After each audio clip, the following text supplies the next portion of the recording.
Hai semuanya, apa kabar? Sehat, sukses, bahagia selalu ya. Jangan lupa subscribe karena subscribe itu gratis. Dan juga tolong bagikan channel ini agar kami dapat lebih berkembang dalam memberikan insight, informasi, dan juga edukasi. Bagi Anda yang selama ini mendukung kami ucapkan terima kasih dari lubuk hati yang paling dalam. Semoga Anda diberikan kesehatan, rezeki, dan kebahagiaan yang melimpah. Mari kita mulai insight kita kali ini tentang sebuah perusahaan yang bernama Sat Nusa Persada Tbk atau PTSN. PTSN didirikan tanggal 1 Juni 1990 dan memulai kegiatan usaha komersialnya pada bulan Desember 1990 dengan kantor pusat dan pabriknya terletak di Batam, Provinsi Kepulauan Riau.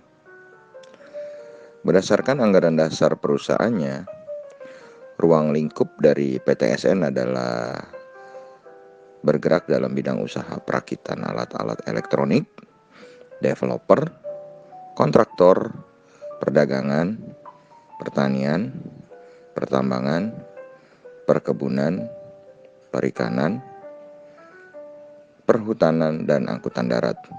Namun kegiatan utama Sat Nusa Persada Tbk ini adalah bergerak dalam bidang usaha industri perakitan alat-alat elektronik. Jadi pekerjaannya adalah merakit alat-alat elektronik ya. Kemudian PTSN sendiri listing tanggal 8 November 2007 dengan saham masyarakat yang cukup kecil, hanya 10%, dengan major shareholder-nya adalah Abidin sebesar 66,47%, di mana Abidin ini sendiri adalah merupakan direktur utamanya. Kalau kita lihat, PTSN ini adalah sebuah perusahaan dengan market cap cukup kecil, 1,25 triliun, dengan EPS setelah kuartal kedua yang mengalami penurunan tajam akibat COVID-19, tinggal 0,00113 US dollar.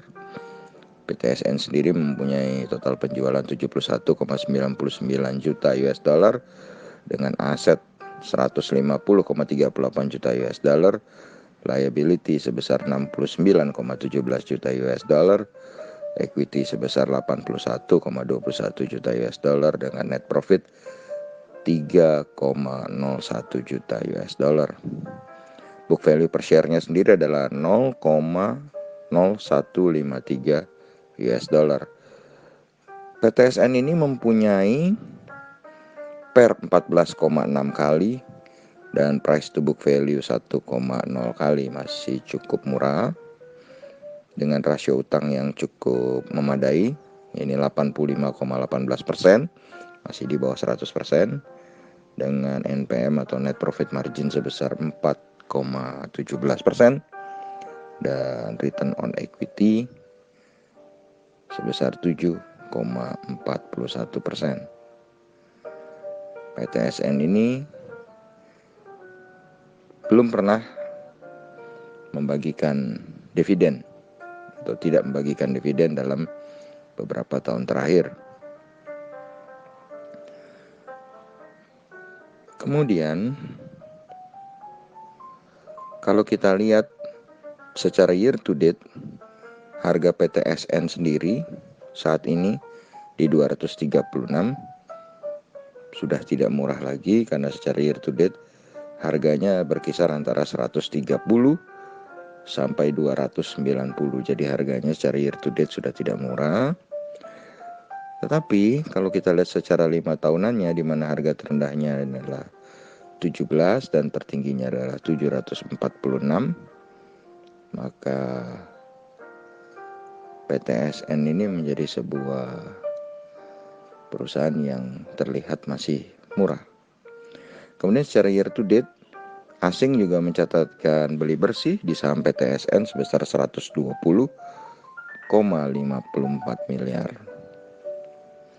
Dan jadi PTSN ini sering disebut-sebut juga sebagai perakit dari handphone Xiaomi, ya, yang masuk ke Indonesia.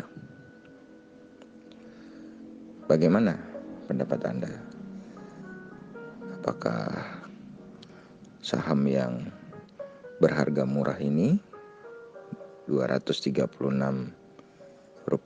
dengan valuasi yang cukup lumayan masih murah menarik Anda? Apakah Anda akan masukkan dalam trading plan atau investment plan Anda? Terserah, silahkan Anda yang memutuskan. Kami hanya memberikan insight. Semoga bermanfaat. Maju terus dalam mencapai profit maksimal di pasar modal Indonesia. Tetap sehat, tetap semangat, dan jangan lupa bahagia.